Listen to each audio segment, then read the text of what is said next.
Ah, Ian, vai dizer que você acredita nessa pauta globalista. Olá, terráqueos! Hoje a gente vai fazer um react do camarada Ian Neves e é sobre a crise climática. Será que a crise climática já chegou pra gente? A gente vai conversar um pouquinho sobre isso no dia de hoje. E é importante falar desse assunto, né? Logo agora que está sendo votada o tal PL da devastação, que pode ser uma coisa terrível para o nosso meio ambiente. Então, acho muito importante a gente falar desse assunto no vídeo de hoje. Mas antes, eu queria pedir para você deixar aquele engajamento, deixando um like, se inscrevendo no canal, ativando o sininho. Se você gosta do meu trabalho e pode contribuir financeiramente, tem o Pix aqui na tela. No link da descrição tem o Apoia-se, ou você pode se tornar membro aqui do canal para ter acesso a conteúdos exclusivos da área de membros. Agora, bora lá? Um gay que se diz comunista radical. Doideira, né? Bom, vamos começar aqui com a segunda pauta. A segunda pauta aqui é Europa. Mas não pra falar da Europa política, mas pra falar da Europa como continente. E pra quem tava pensando aí em viajar pra Europa, pra curtir um friozinho, ser a Emily in Paris, tirar foto de agasalho, achar que tudo é muito bonito. Vamos dar uma olhada como é que tá a Europa agora? Bora. E aí, Europa, como é que estão as coisas? Junho de 2025 foi o terceiro mais quente da história, aponta Observatório Europeu. Mês registrou temperatura 1,3 grau acima da média pré-industrial, e foi só o terceiro em 2 anos abaixo do limite de 1,5 grau Celsius. Ian, vai dizer que você acredita nessa pauta globalista de mudanças climáticas. Fala sério, né? Acorda, cara! Acorda! Brincadeirinha, gente. Desculpa aí. Aqui, ó. Lugares batendo 43 graus na Europa. Quando é o Rio de Janeiro, ninguém liga, né? Mas quando é Europa, é um absurdo. Gente, isso é quente pro Brasil. E aqui a gente convive com 35 na boa, assim. Com 30 tem gente que tá de casaco no Brasil. E o importante aqui é, esse fenômeno não é concentrado na Europa, tá? Abre aspas pra matéria. Enquanto grande parte da Europa, América do Norte, Ásia Central e países da Antártida Ocidental enfrentam temperaturas acima da média, regiões do hemisfério sul, como Argentina e Chile, registram um frio fora do comum pra época. Sim. Aqui no Brasil tá um frio do cacete. Eu também não sei se é incomum, mas tá muito frio aqui. O que tá acontecendo? Tá muito calor no norte e muito frio no sul. Isso, por que eu escolhi falar sobre isso aqui? É pra demonstrar também que quando se fala de aquecimento global, as pessoas tendem a achar que porque fez frio, isso refutou o aquecimento global. Que nem aquele maluco que entrou no Capitólio dos Estados Unidos com a bola de neve, falando, essa bola de neve aqui prova que o aquecimento global é uma mentira. Ai, gente, sério, cara, sério. A prova que as mudanças climáticas são uma mentira. Eu tô com gelo na minha mão, não tá derretendo. É a prova. Por isso que tem gente que prefere a expressão mudanças climáticas. Mas eu, particularmente, prefiro o aquecimento global, porque o resfriamento também de certos lugares, o frio extremo em certos lugares, é por causa do aquecimento do planeta. Essa matéria aqui tem algumas informações interessantes. Ondas de frio também são indícios do aquecimento global, mostra a pesquisa. A matéria faz um apanhado do que os cientistas estão descobrindo, então se vocês quiserem ler, ela tá aí, tá? Disponível para todo mundo. Abre aspas. Contudo, um dia mais quente no Ártico pode trazer frio para regiões contíguas. Ou seja, para a Europa e América do Norte, é um fenômeno físico. O calor acaba fazendo com que o ar frio, antes concentrado no Ártico, se espalhe. Ou seja, quando tem muita incidência de calor no Ártico, o ar frio do Ártico se espalha para o restante do planeta. E é isso que está acontecendo na Antártida. Por isso que a Argentina e o Chile, que estão bem no sul da América do Sul, estão com frio extremo. Sim. E a gente tá vendo lá neve fora de época. A gente tá vendo frio extremo fora de época também. Incomum pra eles também. Então isso aqui é um fato e ponto. E aí tem algumas pessoas que foram desinformadas por conta de um negócio que foi mais usado como propaganda do que como informação, tá? Propaganda? Quem poderia imaginar, né? Que foi, as geleiras estavam crescendo na Antártida. A gente chegou a ver isso na época, só que algumas notícias falaram assim, surpreendente recuperação das geleiras que chocou os cientistas. Gente, isso não surpreendeu ninguém, nem chocou ninguém. Faz parte de um padrão da região e o crescimento foi temporário. E esse crescimento não foi nem de perto o suficiente para diminuir o nível do mar. Sim. A tendência é que volte a derreter de maneira extrema, fora do normal, como tem sido nos últimos anos. E quem tá falando isso não sou eu, quem tá falando isso é o autor da pesquisa. Breve aumento na massa de gelo da Antártida alimenta negacionismo climático. Então, o pesquisador chama Yun Zhongshen, é um pesquisador chinês, abre aspas aqui. Yun Zhongshen, autor do estudo, disse à AFP em 19 de maio que o aumento na camada de gelo observado entre 2021 e 2023 ocorreu em uma escala de tempo muito curta para ser tratado como uma reversão da tendência, ou para negar os impactos das mudanças climáticas da região. Ou seja, o cara publicou uma pesquisa e ele na própria pesquisa diz que não é para isso refutar nada, só que aí usaram essa informação para fomentar negacionismo climático. Ora, né? Como se tudo não pudesse ser usado como uma grande arma de propaganda, né? E isso aí não seria diferente. A gente viu recentemente nos debates que o Monark participou o quanto ele tem esse discurso negacionista das mudanças climáticas, né? Das mudanças climáticas não, do aquecimento global. Existe uma grande parte da galera de direita que não acredita que o aquecimento global é algo real e acaba negando esse fato. Só que, gente, existem anos que isso está sendo estudado pela comunidade científica inteira, praticamente. Tem geógrafo, tem engenheiro, tem biólogo, tem 1 zilhão de especializações que estudam as mudanças climáticas e como o homem tem afetado o clima. A gente, em 200 anos de capitalismo, tá matando o planeta por conta de tirar cada vez mais os recursos naturais, desmatamento, poluição através de gases, uso de carros, fábricas e muito mais, né? Poluição dos oceanos com plástico e 1 zilhão de coisas. Então, a atividade humana tem afetado negativamente o nosso clima. Isso é um fato que vem sendo estudado há anos, comprovado, que não tem como você negar. Porém, com essa manipulação da informação que a gente vê por conta da ideologia dominante, existem pessoas que não acreditam que isso é real. Porém, a gente já tem inúmeras provas robustas de que o aquecimento global é um fato e que se a gente não mudar o nosso modo de produção para um modo mais sustentável, que não explore tanto os recursos naturais do planeta, não tem um planeta B e a gente vai acabar sendo extinto quanto espécie humana. Então, assim, é extremamente importante a gente mudar o modo como a gente produz as nossas coisas hoje em dia, que é o modo capitalista, que só vê o lucro e que não tá nem aí nem pro planeta, nem pra vida das gerações futuras. Não, o Monark é imune ao conhecimento, né, Game? Imune ao conhecimento. Ele discutindo com o Sakane. Tipo, eu posso ter 1 zilhão de discordâncias com o Sakane, mas na área dele, ele é especialista. E eu não vou discutir com ele sobre algo da área dele, porque eu sei que ele tem conhecimento científico sobre isso, né? Assim como eu espero que ele não discuta nutrição comigo, ok? Mas não, o Monark foi lá discutir com o Sakane, falando que o que o Sakane estava falando estava completamente errado. Imune ao conhecimento. Imune. Imune. Sacou? Então, assim, sentir esperança é bom, mas não nisso. A gente não pode jogar os fatos pela janela pra viver em paz. Eu sei que a ignorância é uma bênção, mas nesse caso, a gente pode ficar ignorante até esse frio ou esse calor extremo bater na nossa porta e fuder com a nossa vida. Sim. Então, não é só uma questão de conforto. Não é só um calor de assar o sovaco e um frio de torrar o Lorenzetti. Isso afeta a agricultura, isso Sim. afeta a saúde pública e isso afeta principalmente os mais pobres. Exatamente. A gente fala aqui com recorrência de racismo climático, ou seja, a tendência que as mudanças climáticas têm, que o aquecimento global tem, de afetar pessoas marginalizadas. Onda de calor na Europa deixa 8 mortos e causa recordes de temperatura. Na Europa, 300 pessoas foram hospitalizadas e 8 morreram. E isso aumentou bastante também com os incêndios florestais.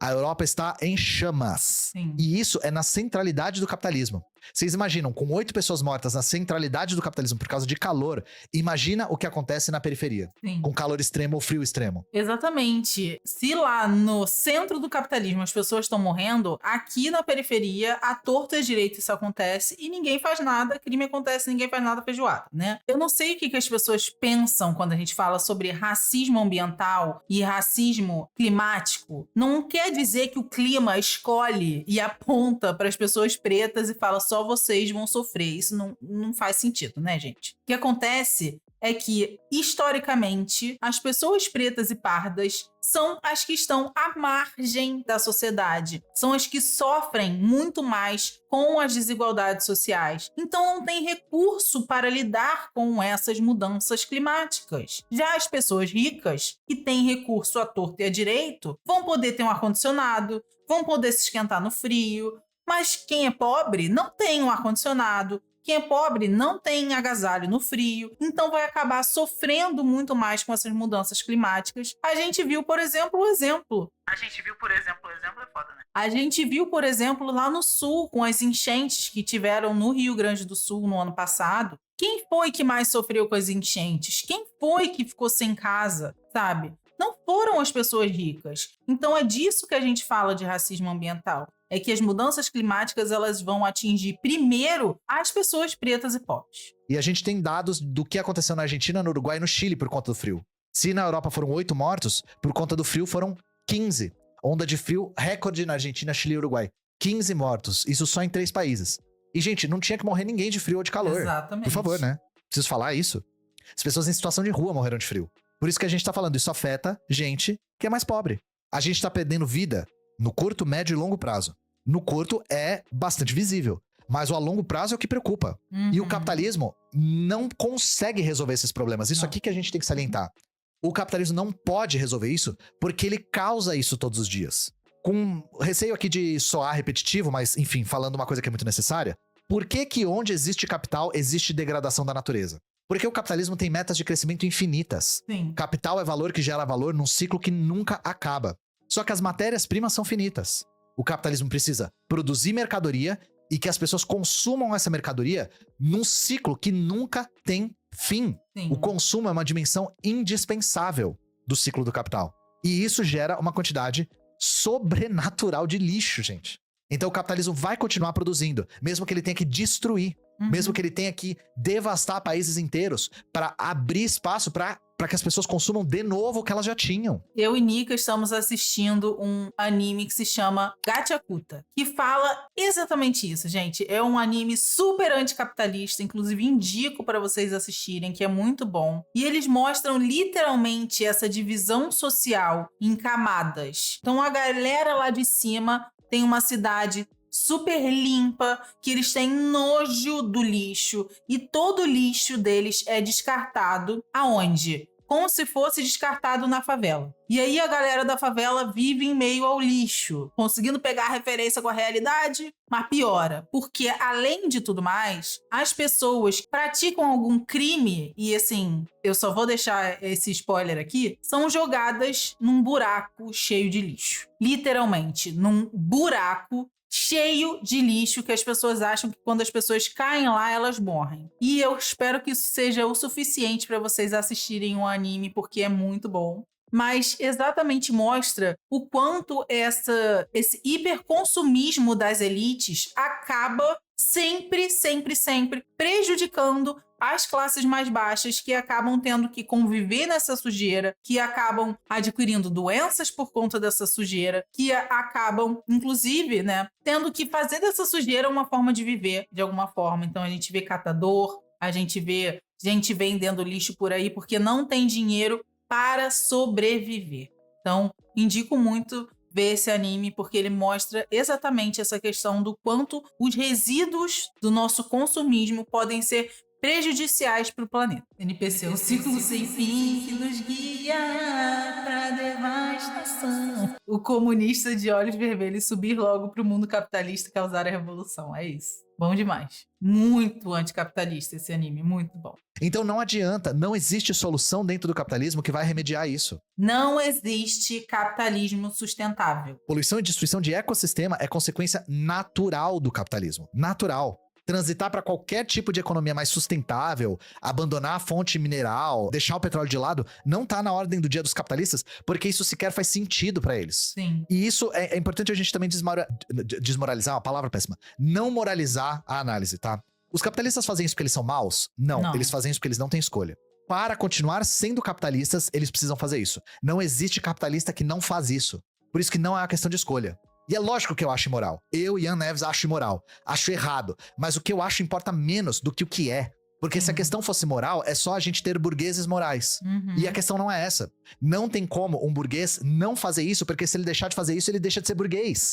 Vocês estão entendendo qual que é o problema? Qual que é o nó que a gente tem que desatar aqui? Então, isso aqui não é um plano maligno. Não é aquela coisa de vilão de destrua o orfanato e construa um estacionamento. Isso aqui é lógica. É a lógica interna de algo que não é humano. De um sujeito que não é sujeito, do capital. Sim. E isso já tá afetando o cotidiano dos trabalhadores do centro do capitalismo. Tá na agenda da burguesia acabar com qualquer regulação ambiental, vocês sabem disso. Explorar novas reservas de minerais, de lítio, de cobalto, de coltan, do caralho, sabe? Mesmo de ouro, a gente falou sobre isso na última live, sobre Roraima. E aí, uma das coisas que é interessante é, o fascismo não é só um fenômeno historicamente localizado. Ele é um fenômeno político que é cíclico no capitalismo. A gente defende pelo menos essa tese, né? E hoje em dia, uma das coisas que tá na agenda dos fascistas, para além de odiar minorias sociais, odiar homossexuais, odiar mulheres, tá também negar as mudanças climáticas. Os cães de guarda do capitalismo, que são os fascistas, hoje tem como centro das suas políticas públicas trucidar o movimento ambientalista. O símbolo do Milei é uma motosserra. Um dos slogans do Trump é drill, baby, drill. Perfurar, bebê, perfurar. A tradução em português fica ridícula, né? Tá falando de petróleo aqui. Bolsonaro era pró-garimpo, a gente falou disso pra caramba na semana passada. Sim. Então, assim, o negacionismo climático entrou na agenda dos fascistas. E onde a gente tá vendo o sofrimento humano, o que os capitalistas estão enxergando é oportunidade. Porque vocês não gostam de guerra, né? Quando vocês veem uma guerra devastando um país inteiro, vocês pensam, que coisa péssima. Os capitalistas pensam, Você tá dizendo que dá pra ter uma economia baseada em guerra? Me manda 3, por favor. É isso. Enquanto a gente tá o quê? Não gostamos de guerra, eles estão... Peraí. Não. Ai. nossa, que lugar novinho em folha pra eu valorizar meu capital. Isso aqui é a mesma coisa. Por que o Brasil e o mundo querem um pedaço da Antártida? A Antártida tem 200 bilhões de barris de petróleo. Nossa, Hoje a gente não tem tecnologia para explorar. E o Protocolo de Madrid proibiu a exploração por 50 anos. Mas, nos anos 2000, a gente não tinha tecnologia para explorar o pré-sal também. Não. A Petrobras desenvolveu. A exploração do petróleo na Antártida é uma possibilidade real e é só uma questão de tempo. E pior ainda, por que eu falei, onde a gente vê desgraça, os capitalistas veem oportunidade? Porque ela tá sendo facilitada pelo degelo. O degelo da Antártida tá fazendo ficar melhor explorar o petróleo. Então ter um pedaço do maior deserto do mundo é estratégico para diversos países, tá? E eles estão falando aqui, países querem um pedaço da Antártida, mas países é o caralho, tá? São empresas de energia. Empresas de energia. Da mesma maneira que quando a gente vai explicar a Primeira e a Segunda Guerra, não é a Alemanha tinha um interesse de tal coisa. A burguesia alemã que financiou a guerra. As burguesias da Europa, inclusive, financiaram os dois lados da Primeira Guerra. Elas tinham interesse na guerra. Não vamos personificar no país, porque não é interesse de todo mundo de um país fazer isso. Tem um pedaço de um deserto no meio do gelo que vai fuder com o clima, por lucro imediato. A burguesia não podia estar tocando um foda-se maior para a questão climática. E aí, quem que passa esse trator não é a própria burguesia. Não. São os políticos de extrema-direita, são os Trumps, Bolsonaros, Melones, Mileis. É essa galera. Então, assim, Estado no capitalismo, ditadura da burguesia, vocês sabem muito bem. E mesmo quando tem um governo que, digamos assim, é eleito sob o pretexto de não acelerar a mudança climática, de não acelerar o aquecimento global. Mesmo assim, ditadura da burguesia. Pra vocês verem como as coisas não são... é o Biden ou o Trump. Projeto Willow, o que prevê a polêmica exploração do petróleo no Alasca. O Biden, ele foi eleito... Ele não é nenhum santo, tá? Ele não é santo nenhum, ele é um cuzão. Mas ele foi eleito... sob uma plataforma de impulsionar a transição energética. Inclusive, o governo dele tinha o Green New Deal, o novo Acordo Verde. Vamos combinar um negócio aqui, né? Pra ser presidente dos Estados Unidos, não pode ser uma pessoa tão boa assim, tá? Queria deixar esse recado aqui importante. Só que a burguesia queria explorar os 180 mil barris por dia que tem no Alasca. Isso é no extremo norte do Alasca. E aí o governo Biden falou assim, putz, beleza, não tava no programa dele, mas é interesse da burguesia. O que é isso? Ditadura da burguesia. Aí a gente parte pro governo Lula. O Lula foi eleito com a proposta de defender a Amazônia, né? Vocês sabem do que eu vou falar já. Já a ANP sei. concede 19 áreas para exploração de petróleo na foz do rio Amazonas. Não é só a Petrobras que vai explorar. 3 empresas privadas também vão. E uma delas, olha Chinesa. só, é uma das responsáveis pela Chernobyl amazônica no Equador. É a Chevron. Vocês lembram disso? Se vocês querem ver um vídeo sobre a Chernobyl amazônica, tem aqui no canal. Ah, Ian, eu nunca ouvi falar da Chernobyl amazônica. Eu sei que você nunca ouviu falar. Eu sei, porque até eu estudar sobre isso, eu também não tinha ouvido falar. Mas existe sim um desastre climático gravíssimo que aconteceu na Amazônia do Equador e que a gente sequer sabe que existe. E que a empresa que fez isso tá aí, numa boa, agora prestes a explorar também a Amazônia brasileira. Isso aqui tem um potencial devastador e mesmo Lula, que tinha um projeto eleitoral de não estar comprometido com o extrativismo na Amazônia, avançou. Porque o Lula é bonzinho ou malzinho? Não, porque o Estado brasileiro, assim como qualquer Estado capitalista, é uma ditadura da burguesia. A burguesia impõe as suas vontades à revelia da população. E a Petrobras mesmo é dominada por interesses de acionistas. Exato. A Petrobras faz tempo que não é usada como equipamento estratégico da soberania energética do Brasil. Quanto mais depois de tanta privatização, parceria público-privada entre Petrobras e empresas internacionais de exploração de petróleo, né, gente? Vocês acham o quê? Que as empresas de exploração de petróleo não vão querer explorar cada vez mais petróleo aonde for? Que se foda se é na Amazônia, que se foda se é na Antártica. Pode ser em qualquer lugar, a gente vai até o final. É usada como fonte de lucro, mesmo ainda sendo estatal. Hoje ela atua sob a lógica do mercado, parecida com uma empresa privada. Sim. Então assim, pros capitalistas, pra lógica do capital, não faz o menor sentido não explorar a foz do Rio Amazonas. Não faz sentido isso. Por risco de ecossistema, que risco?